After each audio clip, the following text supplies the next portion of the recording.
वित्त मंत्री निर्मला सीतारमण आज बजट 2024 संसद में पेश करेंगी। इस दौरान इंफ्रा से लेकर रेलवे सेक्टर के लिए खास ऐलान हो सकता है।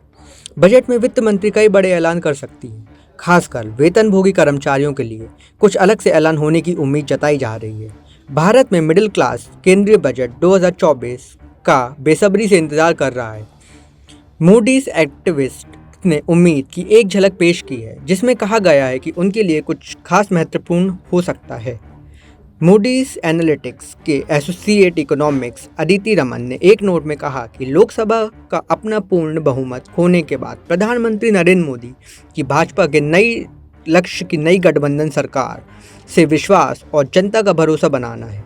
भारत के बजट पूर्वावलोकन में मूडीज एनालिटिक्स ने कहा कि बजट व्यवहार एवं उपभोक्ता विश्वास पर असर पड़ेगा। भारत का यह केंद्रीय बजट इंफ्रास्ट्रक्चर का पूंजीगत व्यवसाय एवं बनाए रखना एवं संभावित उत्पादन से जुड़ी प्रोत्साहन योजनाओं के लिए फंड को बढ़ाएगा। बजट में टैक्सेशन के लिए कुछ अलग से ऐलान होने की संभावना है, लेकिन इस साल आम चुनाव के आश्चर्यजनक परिणाम के मद्देनज़र नीति निरंतरता पर व्यापक जोर दिया जाएगा। मिडिल क्लास के लिए क्या हो सकता है खास? मिडिल क्लास को उम्मीद है कि टैक्स की रेट कम होगी और बेसिक छूट की सीमा में बढ़ोतरी होगी। वेतन में ओल्ड टैक्स व्यवस्था के तहत बेसिक छूट सीमा 2.5 लाख रुपए और नई व्यवस्था के तहत 3 लाख रुपए है। ऐसी उम्मीद है कि नई व्यवस्था के तहत सीमा को बढ़ाकर 5 लाख रुपए किया जा सकता है। टैक्स आराम इंडिया के स्थापक निर्देशक मयंक मोहनका के अनुसार इस तरह कदम से टैक्स रेवेन्यू में कोई खास असर नहीं पड़ेगा, लेकिन टैक्स स्लैब में आने वाले काफ़ी बचत हो सकती है।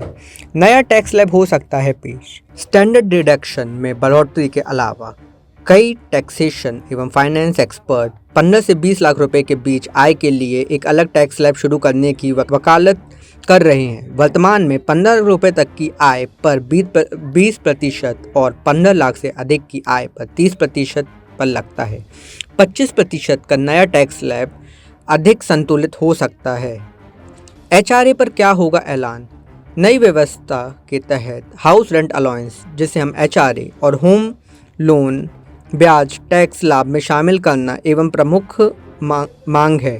पुरानी व्यवस्था के तहत यह लोगों से मिल रहे हैं और नई व्यवस्था में इनके शामिल होने के अधिक टैक्स पेयर को बढ़ावा देने के लिए प्रोत्साहित किया जा रहा है।